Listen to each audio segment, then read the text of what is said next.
นึ่งข้าวเหนียวด้วยมะหุงข้าวค่ะ ก็จะเป็นข้าวขาวเขี้ยวงูแล้วก็ข้าวเหนียวดำเป็นข้าวเหนียวดำสุรินทร์ค่ะผสมกัน ขอบคุณผู้ให้ด้วยนะคะ ก็แนะนำสำหรับใครที่ไม่มีหัวนึ่งข้าว ก็หุงใส่หม้อหุงข้าวก็ได้ค่ะ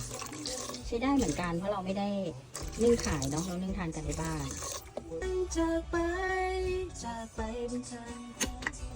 ใส่น้ำไม่ถึงข้อค่ะใส่น้ำไม่เยอะเหมือนตอนเราหุงข้าวเจ้านะข้าวสวยนะ